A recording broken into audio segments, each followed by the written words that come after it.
महासागर एक ऐसी जगह है जहाँ पर तेल को ऊपर ले जाकर ब्लैक में भेजा जाता है, पर थोड़ी तकनीकों के कारण वहाँ पर खराबी आ जाती है और इसे ही ठीक करने के लिए दो इंजीनियर को बुलाया जाता है और वो समुंदर के बीचों बीच जाकर उसे ठीक करने जाती है।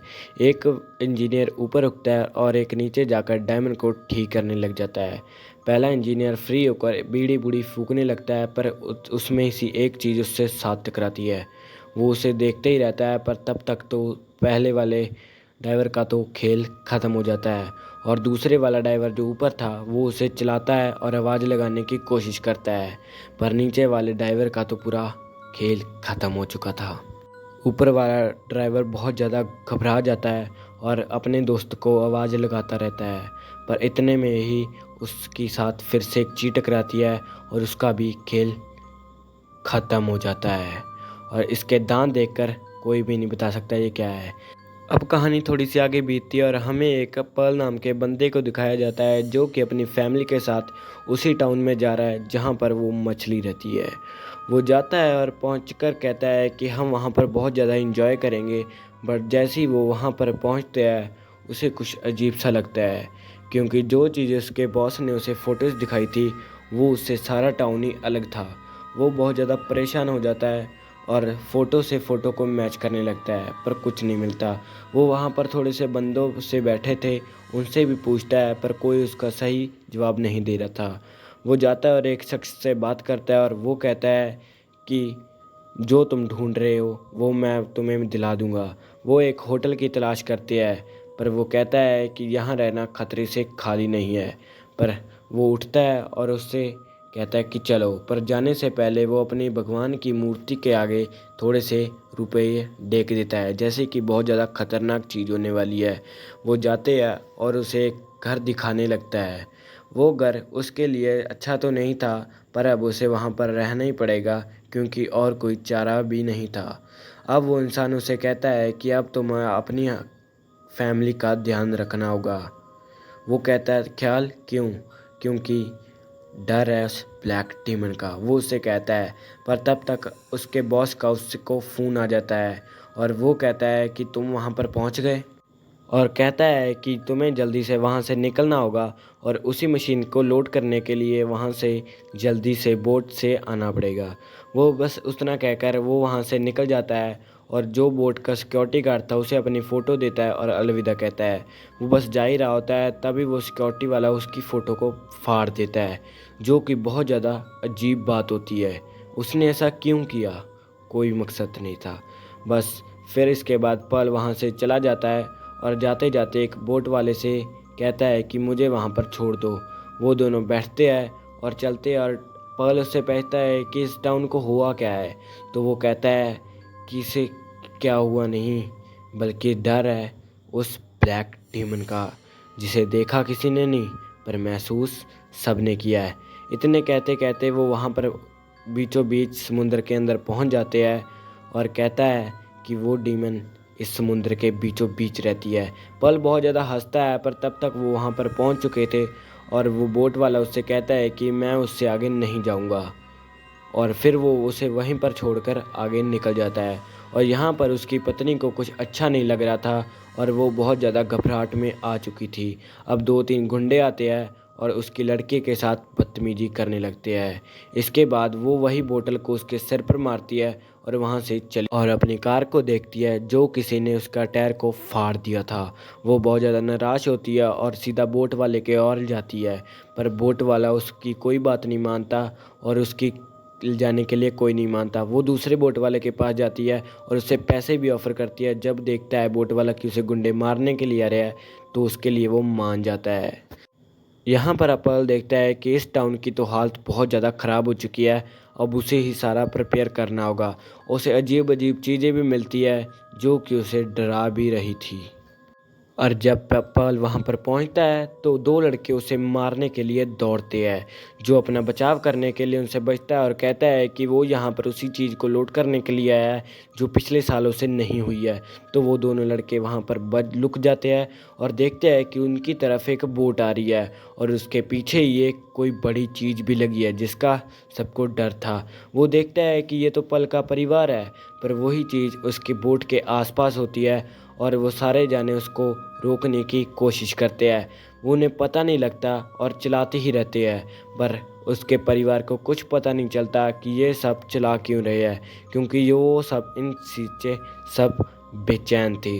अब जैसे जैसे वो चीज़ बोट उनके पास आती है तो वो सेफली उनको तो उतार लेता है, पर जैसे ही वो उतरते हैं तो उसकी लड़की का पैर नीचे फिसल जाता है और जो उसने नीचे देखा वो रोंगटे खड़े कर देने वाला था, क्योंकि उसके नीचे सिर्फ हड्डियां ही हड्डियां थी। जिस और देख रही थी कि वो एक चीज़ बड़ी विशाल उसकी तरफ आ रही है। वो जैसे तैसे उसको ऊपर आती है और पर्ल कहता है कि इस चीज़ का मतलब क्या है, ये सब हो क्या रहा है। तो वो सब लोग कहते हैं कि वो उधर नहीं, तुम उस बोट की तरफ देखो जो इन्हें लेकर आई है। तो देखते हैं कि वही बड़ी चीज़ उस बोट के पीछे लगी होती है।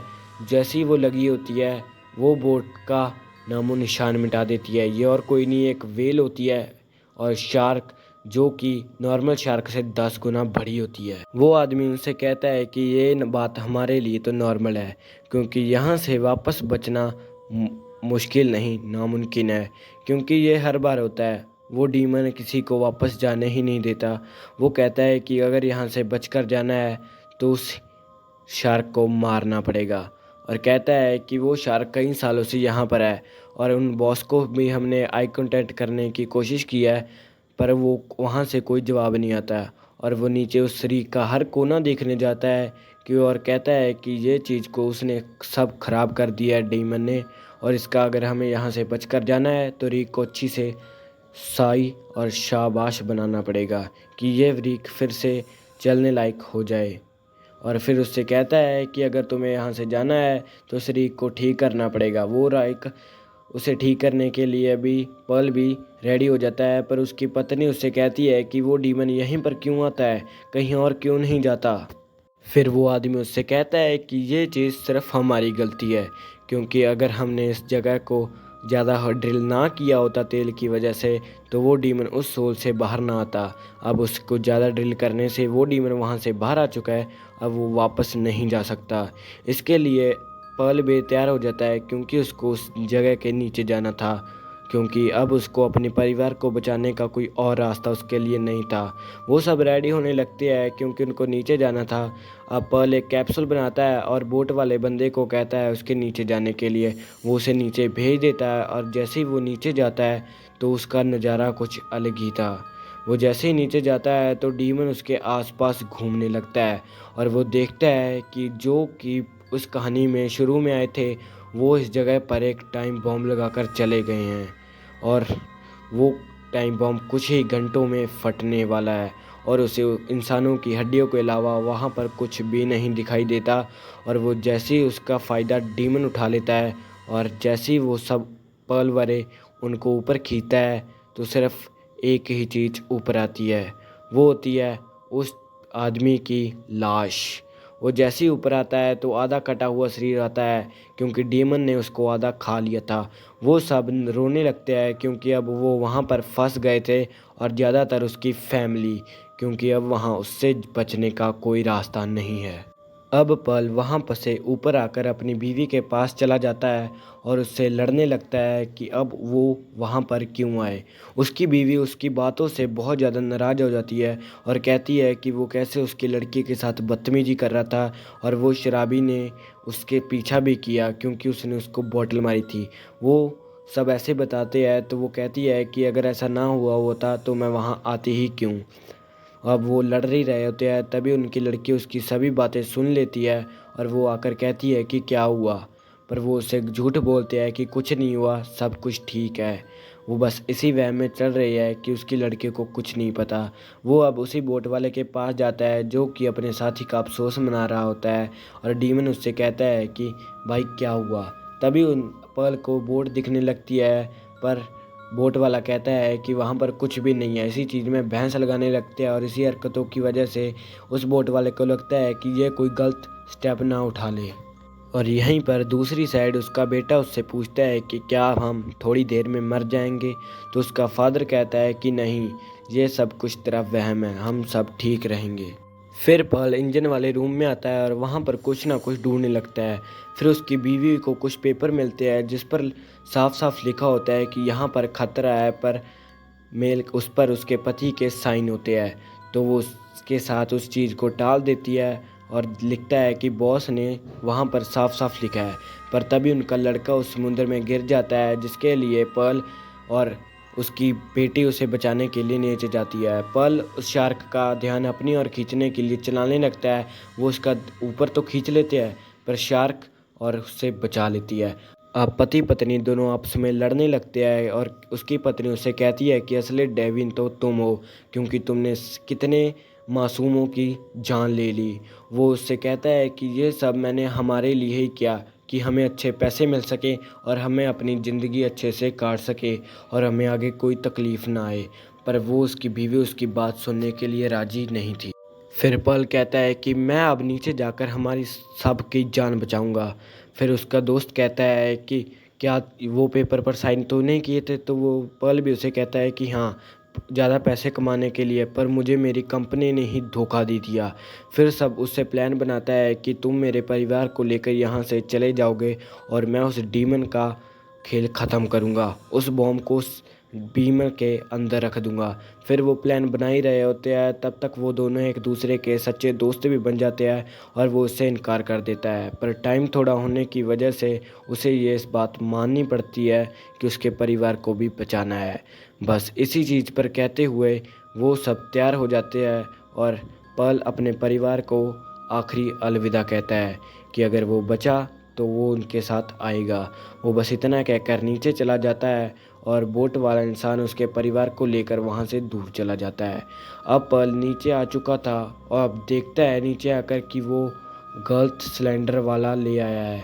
तब तक ब्लैक डीमन भी उसके पीछे पड़ चुकी थी और अब उसके बचने का कोई रास्ता नहीं था। अब उसके पास सिलेंडर नहीं था, इसके लिए वो अपनी आखिरी बार अपने परिवार से बात करता है और कहता है कि अब तुम्हें अकेले को ही जाना पड़ेगा, मैं नहीं आ सकता क्योंकि मैंने गलत सिलेंडर को उठा लिया है। पर वो उसके परिवार वाले उसे नहीं मानते और उसकी पत्नी उसे कहती है कि मैंने तुम्हें माफ़ कर दिया, अब ऊपर आ जाओ। पर वो ऊपर नहीं आ सकता, वो अपने बेटों से आखिरी अलविदा कहता है। अब वो अपने बॉम्ब को उठाकर उस डीमन के मुंह में फोड़ देता है और डीमन भी उसे पूरा निगल लेती है। बस जैसे ही पीछे बॉम्ब फटता है तो सारा नीट भी उसके नीचे गिर जाता है और बस समुंदर में ही ढह जाता है। अब उसकी कुर्बानी को सब लोग याद रखते हैं, बस कोई नहीं जानता कि इसके पीछे क्या राज था, क्या डीमन मर गई या जिंदा है। अब उस बोट के इलाके वाले भी उस परिवार को बचा लेते हैं और वहाँ से दूर ले जाते हैं। अब पल को सब याद रखते हैं। दिस कहानी is connected by weapon and follow us on Instagram and subscribe for updates. Guys अगर आप इस वीडियो को चैनल पर नए हैं तो चैनल को सब्सक्राइब कर देना, क्योंकि this is my new channel. मिलते हैं नेक्स्ट वीडियो में। Thank you for watching, bye.